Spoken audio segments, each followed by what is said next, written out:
Hello class 10th. Hope you all are well and safe. Today our topic is chapter 5 from your main course book, Some Glimpses of Ancient Indian Thought and Practices.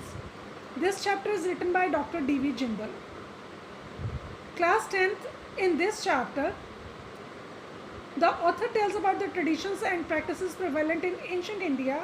He says that our old philosophy teaches us the spirit of detachment, but now corruption, greed and lust for easy money have overshadowed this noble philosophy.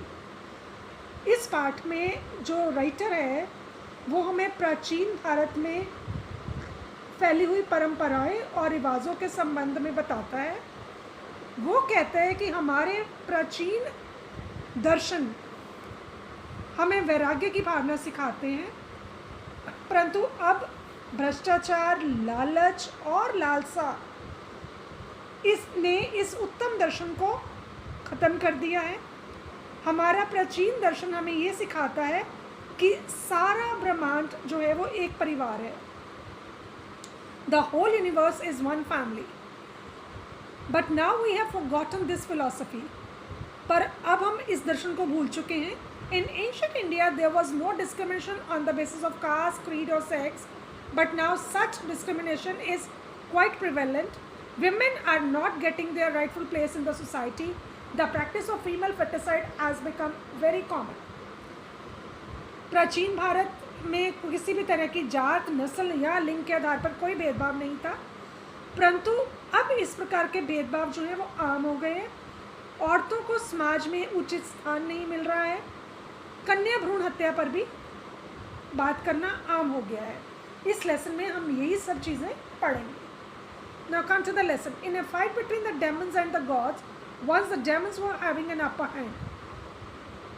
एक बार दैत्यों और देवताओं में युद्ध हुआ और इस युद्ध के दौरान जो दैत्य थे उनका पलड़ा भारी हो गया। In desperation and anxiety, the gods went to Lord Vishnu to find out as to how they could vanquish the demons. निराशा और चिंता से भरपूर देवते भगवान विष्णु के पास पहुँचे और उनसे पूछने लगे कि दैत्यों को वो कैसे हरा सकते हैं। The Lord advised them to get a mighty sword, a thunderbolt वज्रपात, prepared from the bones of some great sage. भगवान ने उनको सलाह दी कि वो किसी महान संत की हड्डियों से बनाई गई एक शक्तिशाली तलवार, जिसको कि वज्रपात कहते हैं, जिसको कोई भी हरा नहीं सकता, वो प्राप्त करें। Accordingly, the gods approached the sage Dadichi, a great saint. इसी उद्देश्य के साथ देवते ऋषि ददीची के पास पहुँचे, जो कि बहुत महान संत थे। Dadichi took no time in laying down his life so that his bones could be made into an invincible weapon, अमोघ शस्त्र।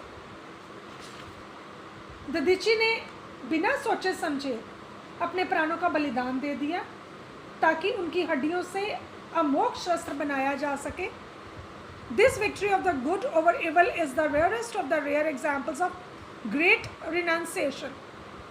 बुराई पर अच्छाई की जीत, ये उदाहरण में यहाँ महान त्याग और बलिदान जो है वो दुर्लभ है उदाहरण है, और एक जिसको ये हमें हमारी संस्कृति सिखाती है। This victory of the good over evil is the rarest of the rare examples of great renunciation and sacrifice that this culture teaches. Who can forget the supreme sacrifice of the young sons of the Guru Gobind Singh? Shri Guru Gobind Singh ji के छोटे बेटों के बलिदान को कौन भूल सकता है? They chose to be bricked alive for the sake of their faith and the canons of justice and true liberty. उन्होंने अपनी मर्जी के साथ खुद को धर्म, न्याय, आदर्श और वास्तविक स्वतंत्रता के लिए अपने आप को ईंटों में चिनवा दिया। Our philosophy and thought teach us to renounce, to sacrifice, to give away in charity in the real spirit of detachment.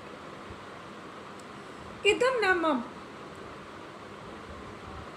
हमारा दर्शन जो है, हमारे विचार हमें त्याग करना सिखाते हैं, बलिदान करना सिखाते हैं और वैराग की सच्ची भावना से अपना मन सब कुछ दान देन करना सिखाते हैं। इदन मम, This does not belong to me is the real spirit behind the yajnas we are called upon to perform frequently in our homes. ये वो वास्तविक भावना है जो हमें ये सिखाती है, हवन करते हुए शामिल होती है कि जो कुछ हमारा है वो सबके लिए है, हमारा कुछ भी नहीं है, सब जो है वो मिल बांट के रखना है. Should corruption, greed and lust for easy money have any place in a country rich with such noble and lofty traditions? क्या भ्रष्टाचार, लालच और किसी भी तरीके के साथ कमाया हुआ जो धन है उसकी लालसा रखना क्या हमारे ऐसे देश में हमें करनी चाहिए जिस देश की परंपराएं जो हैं बहुत ही अमीर हैं? The elder ones of this country, as per tradition coming down from thousands of years to this day, consider it a divine and blessed duty to feed the birds flying in the sky, the animals moving about on the earth, this earth, and the insects living in small holes inside the earth. इस देश के बहुत बुजुर्ग व्यक्ति हजारों सालों से आज तक चली आ रही परंपरा के अनुसार इसको अपने देवी देवताओं और एक पवित्र फर्ज मानते हैं कि आकाश में किसी भी तरह के उड़ते हुए पंछी, धरती पर चलने वाले जानवर और धरती के अंदर कई तरह के जो कीट पतंगे अपनी छोटी छोटी खुडों में रहते हैं, कीड़े मकोड़े, उनको दाना पानी खिलाया जाए. This noble tradition is an ocular proof of the fact that the people of this country believe in the unity of life anywhere and everywhere. ये उत्तम परंपरा इस तथ्य का प्रमाण है कि इस देश के लोग किसी भी जगह और हर एक तरह के जीवन की एकता में विश्वास रखते हैं. Vasudev कुटुंबकम, the entire universe is one family, is the basic thought that works here and in the various such ceremonies. Vasudev कुटुंबकम, पूरा विश्व एक ही परिवार है, ये वो मूल विचार है जो ये सब हमें करने के लिए प्रेरित करता है. जितने भी रीति रिवाज हैं पीछे, हर एक रीति रिवाज के पीछे जैसे कि पवित्र मंदिर हैं, गुरुद्वारे हैं और उनमें जो लंगर की परंपरा है.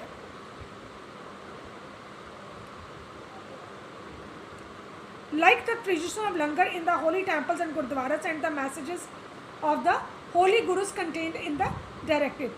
गुरुद्वारों में जो लंगर की परंपरा है और महान गुरुओं ने इस निर्देश में शामिल करने का जो संदेश दिया है ताकि जो भोजन हम करते हैं और उसको भोजन को करने से पहले हमें उसको बांट कर करना चाहिए.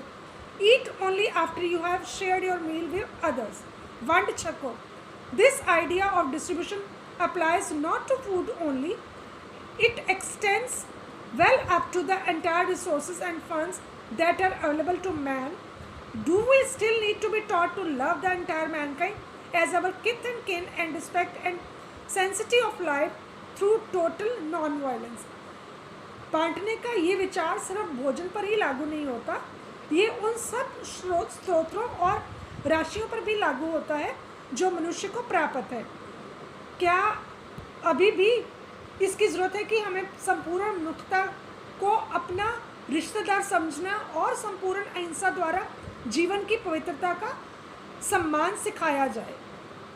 Class 10th, hope you understood the chapter. This is the first part of the chapter. We'll continue our lesson in our next video. Thank you so much.